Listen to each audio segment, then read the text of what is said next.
నమస్కారం. భక్తి టీవీ ప్రేక్షకులకు సంక్రాంతి శుభాకాంక్షలతో అద్వైత క్రియ కార్యక్రమానికి స్వాగతం. ఈనాటి కార్యక్రమంలో ప్రముఖ ఆధ్యాత్మికవేత్త అద్వైత క్రియ వ్యవస్థాపకులు మిస్టర్ ఈకే గిరీష్ గారు ఉన్నారు. మరి మీకు ఎటువంటి సమస్యలు సందేహాలున్నా నేరుగా ఈకే గిరీష్ గారితో మాట్లాడొచ్చు. ప్రతి సమస్యకి అద్వైత క్రియలో చక్కటి పరిష్కారాలు ఉన్నాయి కాబట్టి వాటి గురించి తెలుసుకుని మీరు కూడా జాయిన్ అవ్వచ్చు. కోర్సెస్ నేర్పిస్తున్నారు, వాటిలో జాయిన్ అయ్యి మీ జీవితాన్ని ఆనందమయం చేసుకోవచ్చు. నమస్తే అండి గిరీష్ గారు. నమస్తే అండి, అందరికీ సంక్రాంతి శుభాకాంక్షలు. గిరీష్ గారు, మరి ఈ సంక్రాంతి అంటే అందరికీ చాలా సంతోషంగా ఉంటుంది. ఎప్పుడు మనసు సంతోషంగా ఉండాలి అంటే మనలో ఎటువంటి మార్పులు రావాలి, మన మానసిక స్థితిని మెరుగుపరచుకోవడం ఏ విధంగా అద్వైత క్రియ ద్వారా జరుగుతుంది? అంటే జనరల్గా ఇక్కడ మేము వారిని పరిచయం చేయడం జరుగుతుంది అనండి. అసలు ఫస్ట్ థింగ్ ఇక్కడ మనకి బాధల మీద ఎక్కువగా ఇంట్రెస్ట్ ఉండడానికి కారణం ఏంటనంటే సింపుల్గా మైండ్ని ఒకసారి ఆలోచించండి. ఏది చెయ్యొద్దు అని చెప్తుందో దాన్నే చేస్తాం మనం. అంటే మన మనసుకి ఇప్పుడు పిల్లల్ని కానీ పెద్దలను పలాంటి చెయ్యొద్దు అని కనుక చెప్పారు అని అనుకోండి, ఆటోమేటిక్గా అది ఏంటి అదేంటి అనేది వెతకాలనేసి ఉంటుంది అని ఒక క్యూరియాసిటీ ఉంటుంది. జనరల్గా ఇది ప్రతి ఒక్కరిలో ఉంటుంది అనమాట. చేస్తే ఏమవుతుంది అన్నది. ఇది జనరల్ క్యూరియాసిటీ ఏమవుతుందంటే ఆ క్యూరియాసిటీతో పెరిగి అది అడిక్ట్ అయిపోతారు. జనరల్గా ప్రాబ్లమ్స్లోకి వెళ్తూ ఉంటారు. Self realization, self understanding, self esteem మీద కాన్సన్ట్రేట్ చేయటం, తరచూ వారి మీద ప్రేమను కలిగి ఉండటం, అభివృద్ధి పరుచుకోవాలని చెప్పి ప్రయత్నం చేయటం, లక్ష్యాలు ఇప్పటి వరకు జీవితంలో ఏదైతే జరిగిందో ఈ నిన్నటి భోగి మంటల్లో దాన్ని తగలబెట్టేసేయండి, అయిపోయింది. ఈ రోజు సంక్రాంతి మనకి పొంగలి అని అంటాం అనమాట, పొంగుతో కూడుకున్నటువంటిది. ఈ రోజు నుంచి మనం డిసిషన్ తీసుకోవాలి. నేను నా జీవితంలో చాలా ఉన్నత స్థితికి వెళ్ళాలి అని అనుకుంటున్నాను. దానికి ఎన్ని మార్గాలు ఉన్నాయనేది ప్రయత్నించాలి. జనరల్గా బిజినెస్ మేనేజ్మెంట్లో స్ట్రెంగ్త్, వీక్నెస్, ఆపర్చునిటీ, థ్రెట్స్ అనేటువంటి స్వాట్ అనాలిసిస్ అనేది చెప్తారనమాట. స్ట్రెంగ్త్, నీ లోపల ఉన్నటువంటి శక్తి ఏంటి అన్నది ఒక పేపర్ మీద రాసుకోండి. వీక్నెస్ దీని పక్కన పడేసేయండి. స్ట్రెంగ్త్ ఉన్నప్పుడు వీక్నెస్ గురించి ఆలోచించుకోవాల్సిన అవసరం లేదు. ఆపర్చునిటీస్, ఎన్ని రకాలుగా అవకాశాలు ఉన్నాయన్నది ఉపయోగించుకోండి. థ్రెట్స్, దీనికి ఏవైతే ఆటంకులు వస్తాయన్న దాన్ని ఒకసారి పరిగణనలో తీసుకోండి.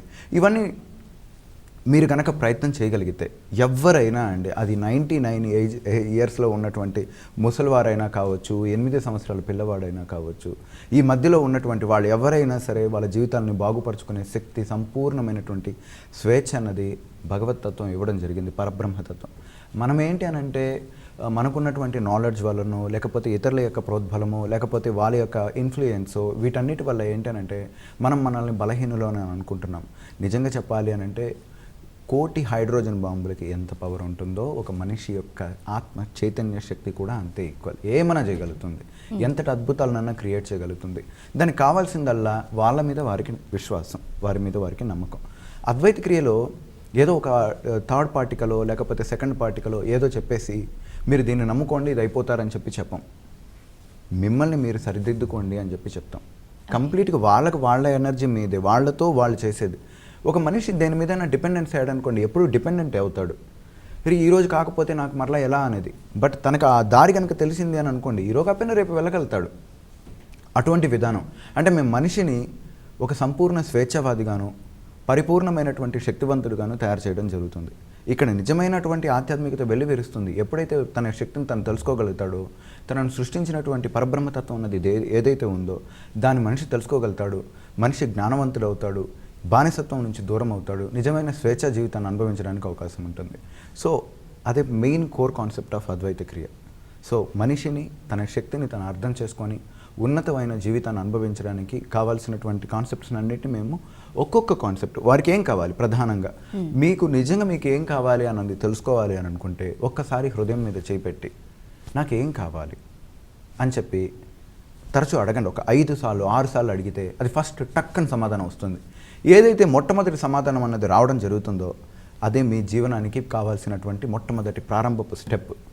సో డబ్బు కావాలి అని చెప్పింది అని అంటే కమాన్, కుబేర ప్రక్రియ ఉంది. ఇది మీరు ఇటు వరకు ఎప్పుడు వినుండరు, చూసుండరు అనమాట. మేబీ చాలామంది నా దగ్గరికి చాలామంది బిజినెస్ ఎగ్జిక్యూటివ్స్, పిహెచ్డీలు చదివిన వాళ్ళు ఉన్నారు, ఎంబీఏ పిహెచ్డీలు చేసిన వాళ్ళు అండ్ ఎకనామిస్టులు, ఇలాంటి కామర్స్ చేసిన వాళ్ళు ఇలా చాలామంది వస్తారు. వాళ్ళు వచ్చిన తర్వాత వాళ్ళు ఒకటే అంటారు, మేము చదివిన దానికి దీనికి అసలు కనీసం పొంతన లేదు అని అంటారు. ఈవెన్ నేను బిజినెస్ అడ్మినిస్ట్రేషన్స్ చదివాను. నేను చదువుకున్న కాన్సెప్ట్కి ఈ కాన్సెప్ట్కి తీరా చూసుకుంటే నత్తకే నాగలోగా అనుకున్నటువంటి వేరియేషన్ ఉంటుంది. ఇక్కడంతా ఏంటంటే ఇన్ప్రాక్టికల్, అంటే ఇప్పుడు ఉన్నటువంటి జనరేషన్కి తగ్గట్టుగా బిజినెస్ స్టెప్ చెప్పడం జరుగుతుంది. ఇది అసలు ఫిలాసఫీ ఓరియంటెడ్గా ఉంటుంది. వాస్తవం ఏంటి అన్న దాని గురించి వివరించడం జరుగుతుంది. ఇది ఎవర్ గ్రీన్, ఇది ఎప్పుడు పడిపోతూ ఉంటుంది, లేస్తూ ఉంటుంది ఈ బిజినెస్ థియరీ. బట్ ఇది ఎవర్ గ్రీన్. మనకు కావాల్సిన మెయిన్ ఎజెండా ఏంటి? దేని బిజినెస్ చేస్తున్నాం, మనీ అనే దాని గురించి చేస్తున్నాం. ఆ మనీ అనే దాని గురించి వివరించేది కుబేర ప్రక్రియ. ఇట్లా ఒక్కొక్క కాన్సెప్ట్స్ ఒక్కో రకంగా మనిషి లోపల ఉన్నటువంటి దివ్యత్వాన్ని బయటికి తీసుకుని రావడం జరుగుతుంది. నువ్వు బలహీనుడు కాదు, నువ్వు ఒకరి మీద ఆధారపడే వ్యక్తిత్వం కాదు, నువ్వు అనుకుంటే 100 మందికి అవకాశాలను క్రియేట్ చేసే శక్తివంతుడివి అని నొక్కి ఒక్కానించే ప్రక్రియ అద్వైత క్రియ. Very good. ఫస్ట్ కాలర్తో మాట్లాడదాం. Hello hello madam. నమస్తే అండి, మీ పేరు చెప్పండి, ఏ ఊరు నుంచి మాట్లాడుతున్నారు? మేము మునగాల మండలం తాడవై గ్రామం నుంచి మాట్లాడుతున్నాం మేడం. మీ పేరు? మా పేరు రమేష్ మేడం. యా, గిరీష్ గారితో మాట్లాడండి. హలో. Hello sir. ఎస్ చెప్పండి సార్. అంటే నాకు ఏది కాన్ఫిడెంట్ ఉండదు సార్, కాన్ఫిడెన్స్ ఉండదు. కొంచెం గట్టిగా మాట్లాడు, ఆటోమేటిక్గా వస్తుంది. కొంచెం గట్టిగా మాట్లాడు. Hello sir. యా వినపడుతుందా సార్? బాగా చెప్పండి సార్. అయితే నాకు కాన్ఫిడెన్స్ ఉండదు సార్, ఏది చేయాలన్నా. అంటే జరుగుతుందో జరగట్లేదు అర్థం కావట్లేదు సార్. ఓకే. ఏం చేయాలనో ఐడియా ఉండదు. అంటే బాగా డిప్రెషన్లో బాగుంటుంది సార్. Okay okay. దానికే ఉంది. షూర్ అండి. జనరల్గా మనకి ఎప్పుడు ఏం చేయాలన్నది తెలీదు అని అంటే మనకు సరైన అవగాహన, జీవితం మీద సరైన అవగాహన లేనప్పుడు ఇలాంటివి ఎక్కువగా జరగడానికి అవకాశం ఉంటుంది. మీ మీద మీకు నమ్మకం లేనప్పుడు మీకు ఏం చేయాలనే ఫీలింగ్ మీకు జనరేట్ కాదు. ఈరోజు మోస్ట్ ఆఫ్ సెలబ్రిటీస్ అందరూ వారికి ఏం చేయాలో, నెక్స్ట్ ఎట్లాగే ఉండాలి మొత్తం వారికి తెలిసిపోతూ ఉంటుంది.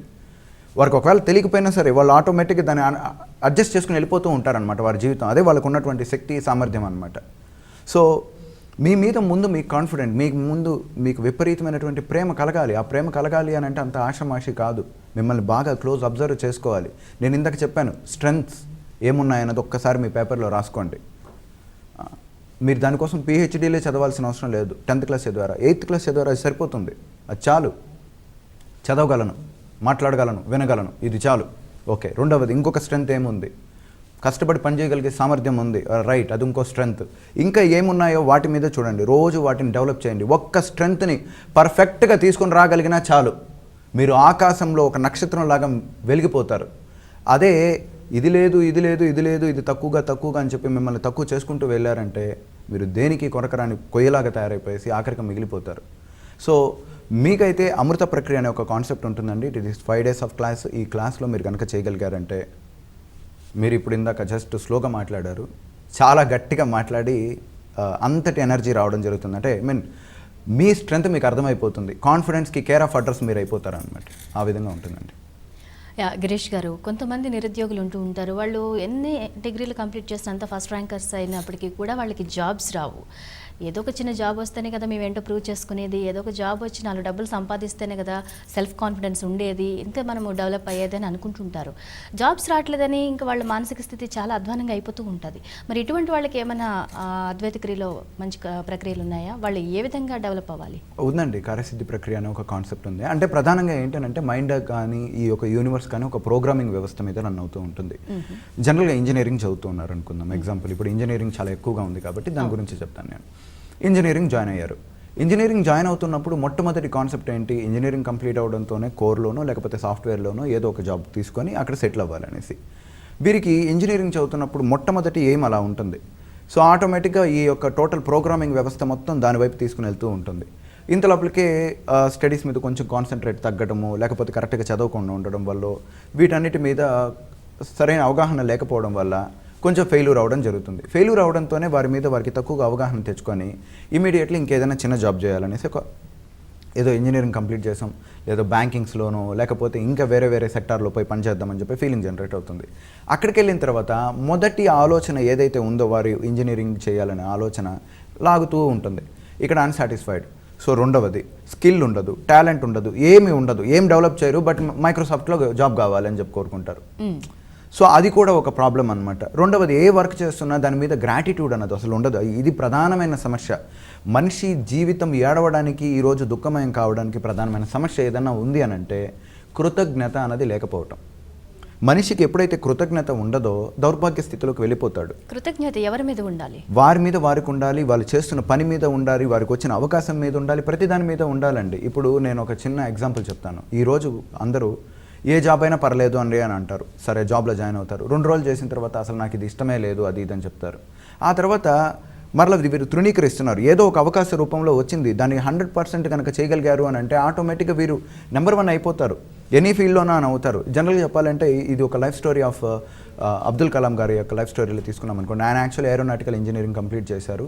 ఆయన ఒక పైలట్ కావాలి అని అనుకున్నారు. బట్ అన్ఫార్చునేట్లీ కాలేకపోయే లోపలికి ఒక ఏరోనాటికల్ ఇంజనీర్గా స్థిరపడదామని బాధలో ఉన్నారు. నీకు ఏదైతే అంటే ఆయన ఒక వారణాసి దగ్గర కూర్చొని జస్ట్ బాధపడుతూ ఉన్నారు. ఇంతలోపలికి ఒక స్వామీజీ అన్నారనమాట, ఏంది నాయన ఏంటి ప్రాబ్లం అంటే, నేను కోరుకున్నది నాకు రాలేదు అని. నువ్వు కోరుకున్నది నీకు రాలేదు అని అంటే, ఇది నీకు అనుకోకుండా నీకు వచ్చిందంటే దీని ద్వారా నీకు ఏదో అవకాశం ఉంది, నువ్వు దీని ద్వారా ఏదో చైతన్యం చేయబోతున్నావు, కమాన్ దీన్ని తీసుకో, దీన్ని 100% చేయి, కోరుకున్న దాన్ని నువ్వు సాధించడంలో ఏమొస్తుంది, దీంట్లో కూడా నువ్వు నెంబర్ 1 అని అనిపించుకో అని చెప్పడం జరిగింది. ఆయన ఏం చేశారు, ఓకే ఆ జాబ్ని ఎలా ఇన్వాల్వ్ అయిపోయారంటే ఒక ఋషిలాగా ఇన్వాల్వ్ అయిపోయారు. ఆ ఋషిలాగా ఇన్వాల్వ్ అయిన తర్వాత దాని పర్యవసానం ఏం జరిగిందో మనందరికీ తెలుసు. ఏమయ్యారు, ప్రెసిడెంట్ ఆఫ్ ఇండియా అయ్యారు. ఒక నార్మల్ ఒక సైంటిస్ట్గా వచ్చిన వ్యక్తి ఇప్పటి వరకు భారతదేశ చరిత్రలో కానీ ఇతర దేశాల చరిత్రలో కానీ అంతటి గొప్ప స్థితికి వెళ్ళింది ఎక్కడా లేదు. ఓ ప్రెసిడెంట్ రేంజ్కి వెళ్ళడం అన్నది ఇట్ ఈస్ ఇంపాసిబుల్ అనమాట. ఒక సైంటిస్ట్కి అంత క్యాపబిలిటీ ఎక్కడి నుంచి వచ్చింది? 100% డిటర్మినేషన్. ఏ పని చేస్తున్నామా దాని మీద 100% మీ ఎబిలిటీ పెట్టండి చాలు, నెక్స్ట్ ఆటోమేటిక్గా రెండవ ఆపర్చునిటీ మీకు ఓపెన్ అవుతుంది. మొదటి దాన్నే కరెక్ట్గా చేయలేదు అని అంటే మీరు రెండవ స్టెప్కి ఎక్కడ వెళ్ళగలుగుతారు? రెండవ స్థానాన్ని మీరు ఎలా సాధించుకోగలుగుతారు? మీరే ఎగ్జాంపుల్గా తీసుకుందాం, మీరే ఒక ఓనర్స్ అనుకోండి, మీరు చేస్తున్న పనిని క్యాలిక్యులేట్ చేయండి, మీరు నిజంగా మిమ్మల్ని ఏకీభవిస్తారా ఆ జాబ్కి పనిచేయడానికి? అప్పుడు రిజెక్ట్ చేయడం జరుగుతుందన్నమాట. అంటే మనకి ఏ పనన్నా చేయనివ్వండి, 100% దాని మీద కనుక చేయగలిగామంటే మోర్ అట్రాక్షన్ మన జీవితంలోకి రావడం జరుగుతుంది. నేను సింపుల్ డెఫినేషన్ అబౌట్ గాడ్ చెప్తాను. ధర్మంతో కృతజ్ఞత కలిసినట్లయితే భగవంతుడు అయిపోతాడు. ధర్మం అంటే నువ్వు చేస్తున్న పనికి కృతజ్ఞత చూపించు. అంటే మీకు ఒక 100 రూపీస్ వస్తుంది, 120 రూపీస్ ప్రేమను చూపించండి. అక్కడ మీరు ఏమైపోతారు అని అంటే దాంట్లో నిష్ఠాతులు అయిపోతారు. దాన్ని ఎక్స్పర్టిజం అని అంటారు. గాడ్ అంతే, మీరే నెంబర్ 1 ఇంకా పనిలో. ధర్మానికి అంటే మీరు చేస్తున్న పనికి కృతజ్ఞత కనుక యాడ్ అయ్యింది అని అంటే మీరు భగవంతులు అవుతారు. అంతే అండి, ఇంకా దీని మించిన డెఫినేషన్ ఉండదు. ఇక్కడ మేము ఏం చెప్తామంటే ఏదైనా సరే ముందు స్వీకరించడం ఎట్లాగా తీసుకొని దాంట్లో 100% యాక్యురేట్ రిజల్ట్ కనుక ఇచ్చాము అని అంటే అద్భుతాలు క్రియేట్ చేయొచ్చు, చాలా అద్భుతాలు క్రియేట్ చేయొచ్చు. ప్రతి ఒక్క మనిషిలోనూ అతీతమైన శక్తి ఉంది. ఏదో జాబ్ రాలేదు అని చెప్పి బాధపడాల్సిన అవసరం లేదు. మైక్రోసాఫ్ట్లో వెళ్ళాలని అనుకుంటే వెళ్తాం. నిజం చెప్పాలి అని అంటే కొంతమంది ప్రయత్నించారనమాట. ఈవెన్ వాట్సాప్ క్రియేటర్ ఉన్నాడండి, వారు యాక్చువల్లీ ఫస్ట్ ఫేస్బుక్లోకి వెళ్ళాలి అని చెప్పి అనుకున్నారు. బట్ అవకాశం దొరకలేదు. వాళ్ళు బాధపడలేదు. వాళ్ళు ఏం చేశారు, వాట్సాప్ యాప్ని డెవలప్ చేశారు. తర్వాత ఏం జరిగింది, మళ్ళీ ఫేస్బుక్కే దాన్ని అక్వైర్ చేసింది 1 lakh crores ఇచ్చి. మళ్ళీ అతనికి CEO పోస్ట్. ఈవెన్ యూట్యూబ్ వాళ్ళు యాక్చువల్లీ పేపాల్లో నుంచి వర్క్ చేస్తూ ఉండేవాళ్ళు. వాళ్ళు ఇక్కడికి వచ్చారు. ఆ తర్వాత వాళ్ళు యూట్యూబ్ తయారు చేసుకున్నారు. తర్వాత వాళ్ళని గూగుల్ అక్వైర్ చేసింది, వాళ్ళని కూడా ఆ పొజిషన్ ఇచ్చింది. కరెక్ట్గా మనం చేస్తున్న పని మీద 100% కాకుండా ఇంకొంచెం ఎక్కువ విశ్వాసాన్ని ప్రదర్శించి కనుక మీరు చేయగలిగితే నెక్స్ట్ ఫార్చ్యూన్ అన్నది మీ వైపుకు పరిగెత్తుకుంటూ వస్తుంది. మీరు దేన్నైనా చేయగలిగే ఎబిలిటీ వస్తుంది. Very good. నెక్స్ట్ కాలర్తో మాట్లాడదామండి. హలో హలో నమస్తే, మీ పేరు చెప్పండి, ఎక్కడి నుంచి కాల్ చేస్తున్నారు? హలో హలో మీ పేరు చెప్పండి, ఏ ఊరు నుంచి మాట్లాడుతున్నారు? పొంగల్ నుంచి మాట్లాడుతున్నాం. పవన్ అండి పేరు. పవన్ గారు, గిరీష్ గారితో మాట్లాడండి, కొంచెం గట్టిగా యాక్టివ్గా మాట్లాడండి. Hello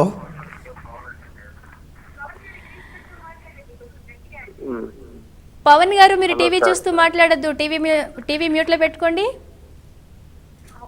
hello sir. చెప్పండి పవన్ గారు. నా పేరు పవన్ సార్. నేను ఏది చేసినా సెల్ఫ్ కాన్ఫిడెన్స్ లూజ్ అవుతున్నాను. ఫ్యూచర్లో ఎలా ఉండాలి, బిజీగా ఉంటుంది మైండ్ అంతా. అది ఎలా ఇది చేసుకోవాలో అర్థం కావట్లేదు నా ప్రాబ్లమ్ని. ఓకే,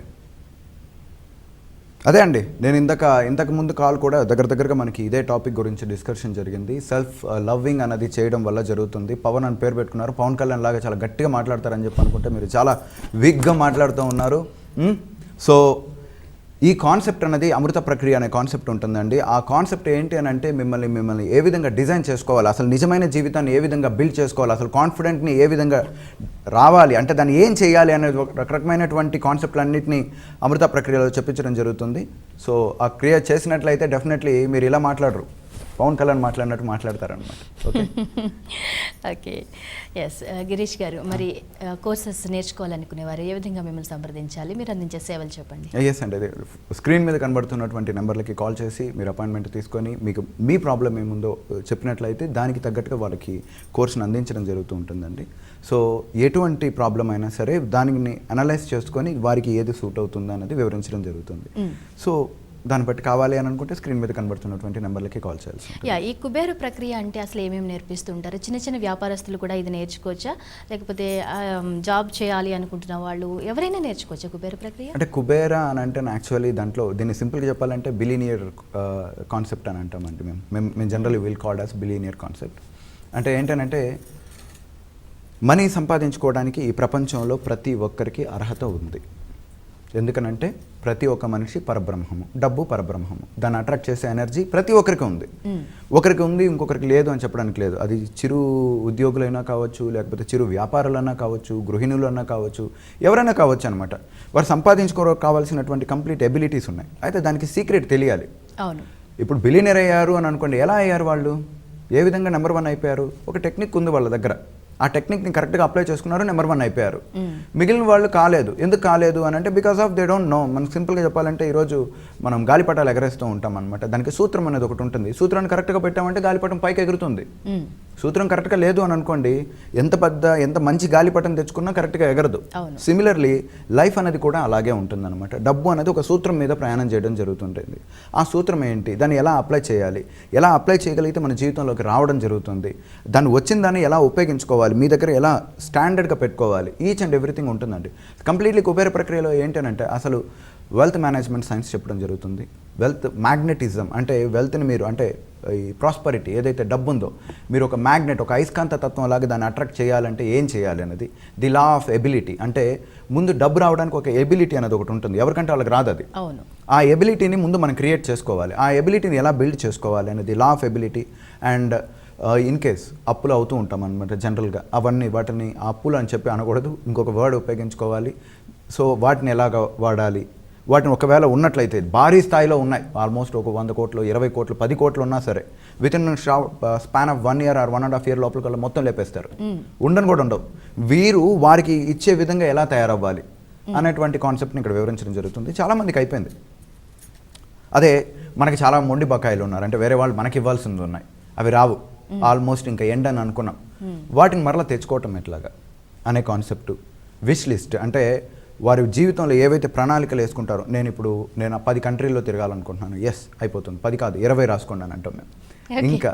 ఇంకా చాలా ఉన్నతంగా నాకు జస్ట్ లైక్ ఒక శాంత్రో కారో లేకపోతే ఇంకా కాదు పెద్ద కార్ ఆడియో లేకపోతే రోల్స్ రాయల్సో ఈ రేంజ్లో ఆలోచించండి అని చెప్తాం అనమాట. అంటే అక్కడ క్లాస్లో కూడా ఉంటుంది. అది ఎలా అంత పెద్ద ఆలోచనలు పెట్టుకుని మళ్ళీ అవి జరగకపోతే మనం బాధపడడం ఎందుకని చెప్పి మన స్థాయికి తగ్గట్టుగా ఆలోచించి మంచిదే అని అనుకుంటుంటారు చాలా మంది. తక్కువగానే ఆలోచించాలి, మన స్తోమత ఏంటి దాన్ని బట్టే మన ఆలోచన విధానం ఉండాలి. కానీ ఓవర్ ఎక్స్పెక్టేషన్స్ పెట్టేసుకుని అవి జరగలేదని బాధపడిపోయి ఇదంతా కూడా తప్పు కదా అని అంటుంటారు. మరి అదెంతవరకు కరెక్ట్? అంటే తెలియని వాళ్ళకి అలాగే ఉంటుందండి. తెలిసిన వాడైతే ప్రాబ్లం ఉండదు కదా. సో ఏ టయానికి ఏది వేసుకోవాలంటే ఏ ఎండకి ఏ గొడుగు వేసుకోవాలనే దాన్ని బట్టి ఆధారపడుతూ ఉంటుంది అనమాట. గొడుగులు ఒక రకంగానే ఉంటాయి, బట్ ఏ టయానికి ఏది ఉపయోగించుకోవాలి, ఎటువంటి మూమెంట్లో ఎలా చేయాలి.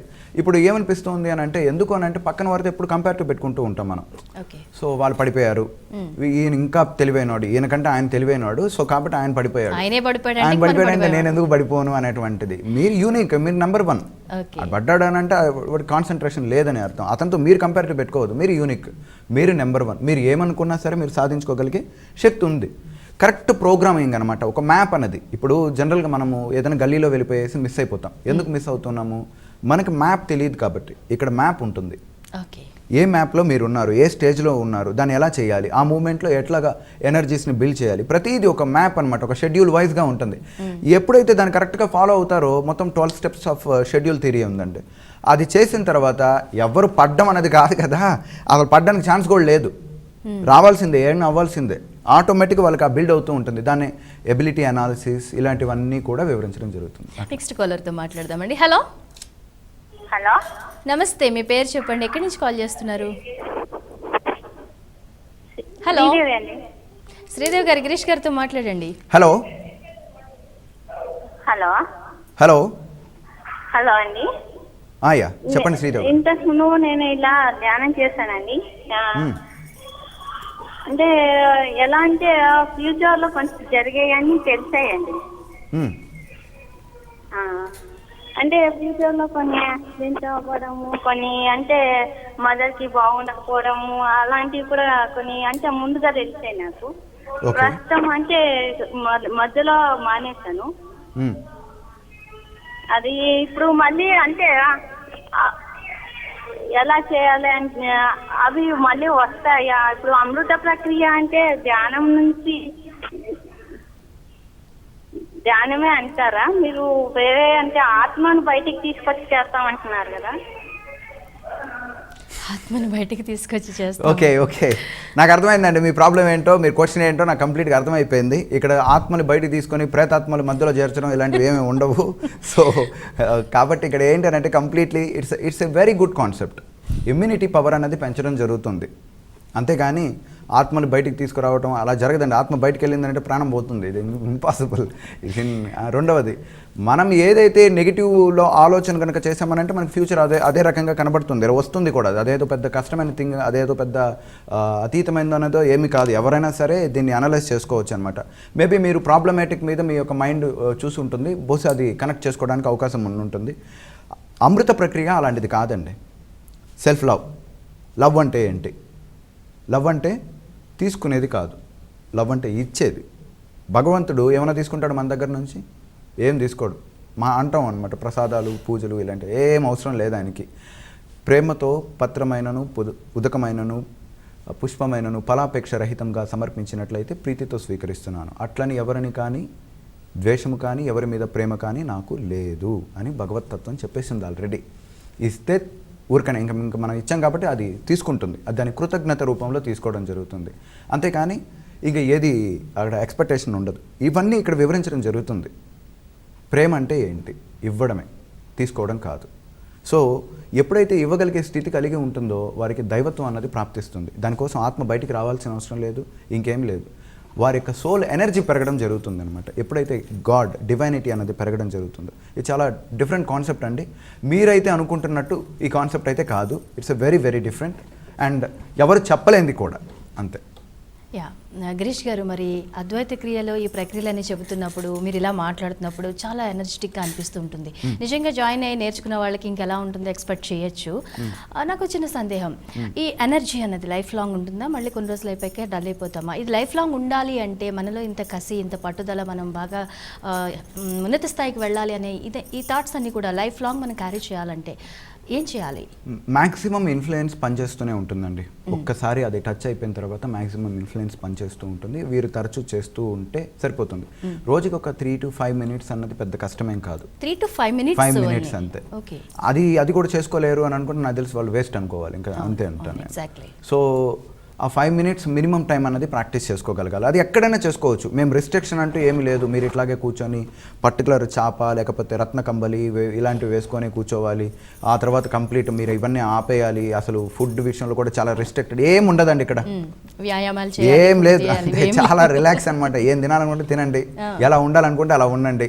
బట్ ఈ కాన్సెప్ట్ని మాత్రం ఒక 5 నిమిషాలు చేయండి, అంతే. సో చాలా సింపుల్గా ఉంటుంది. దాని యొక్క ఇంపాక్ట్ ఉంటుంది, వాళ్ళు మర్చిపోరు అని నాకు తెలిసి. ఏంటంటే ఒక్కరోజు ఆ కాన్సెప్ట్ ఆపిన తర్వాత వాళ్ళకి తెలుస్తుందండి దాని పవర్ ఏంటి అనేది. ఆటోమేటిక్ రెండో రోజు చేసేస్తారు, అంతే, ఇంకేం లేదు. లేదని రెండో రోజు కల్లా ప్రాబ్లం కనబడుతుంది వాళ్ళకి, ఎదురుగా కనబడుతూ ఉంటుంది. దీన్ని భరించడం కంటే ఇది చేసుకోవడం బెటర్ అనే ఫీలింగ్ వస్తుంది అనమాట. హ్యాపీగా ఉండడానికి ప్రయత్నం చేస్తారు. డెఫినెట్లీ మార్పు అన్నది ఉంటుంది.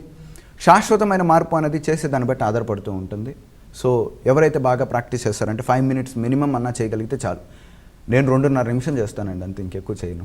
సో నాకు 2.5 నిమిషం చేసేవాడిని నేను ఏ విధంగా మాట్లాడతానో ఇది ఆల్మోస్ట్ మీరు ఎవరు టచ్ చేసినా వాళ్ళలో కంప్లీట్ పాజిటివ్నెస్ ఉంటుంది. వారి దగ్గర ఒక్కసారి ఏమైనా పొరపాటు మనం ఏమైనా నెగిటివ్ వర్డ్స్ ఉపయోగించారు అని అనుకోండి, ఎవరైనా వాళ్ళు తిడతారు. నిజం చెప్పాలంటే ఇలా మాట్లాడకూడదు అది ఇది అని చెప్పి వాళ్ళు నాకంటే ఇంకొక 1 hour లెక్చరర్ ఇస్తారనమాట. ఆ విధంగా ఉంటారు. అదే. ఓకే అండి, మరోసారి మీరు అందించే సేవలు చెప్పండి. అంటే స్కైప్లో కూడా మీరు అపాయింట్మెంట్స్ తీసుకుంటున్నారు, అలాగే ఎవరైనా ఇక్కడ దూరం వాళ్ళైనా మిమ్మల్ని కలవాలంటే ఏ విధంగా సంపాదించారు? అంటే స్కైప్ ఇప్పుడు కొంచెం కష్టం అవుతుందండి, ఎందుకంటే బికాస్ ఆఫ్ చాలా ఎక్కువ కాంటాక్ట్స్ ఇవన్నీ ఉండడం వల్ల. బట్ సీరియస్ అంటే చాలా ఇంపార్టెంట్, చాలా అర్జెంట్ ఇట్లాగా ఉన్న వారికి కొంచెం మెయిన్ బేసిస్ మీద ఇవ్వాలని చెప్పి డిసైడ్ అవుతున్నాము. సో విదేశాల్లో ఉండే వాళ్ళకైతే ఇంకా తప్పదు కాబట్టి స్కైప్ ద్వారా ఇవ్వడం జరుగుతుంది. ఎవరికైనా సరే స్కైప్ ద్వారా కావాలి అని అనుకుంటే స్క్రీన్ మీద కనబడుతున్నటువంటి నెంబర్లకి కాల్ చేసి అపాయింట్మెంట్ తీసుకొని తీసుకోవచ్చు. ఓకే అండి గిరీష్ గారు, థ్యాంక్ యూ వెరీ మచ్, చాలా విషయాలు తెలియదు. నమస్కారం. మరి మీరు కూడా గిరీష్ గారిని వ్యక్తిగతంగా కలవాలి అనుకుంటున్నట్లయితే నెంబర్స్ స్క్రోల్ అవుతున్నాయి. అలాగే అద్వైత క్రియ క్లాసెస్లో మీరు కూడా జాయిన్ అయి నేర్చుకోవాలనుకుంటున్నా అవే వ్యక్తిగత నెంబర్ని సంప్రదించండి. ఇది వాళ్ళ అద్వైత క్రియ కార్యక్రమం. మరో కార్యక్రమంలో మళ్ళీ కలుద్దాం. నమస్తే.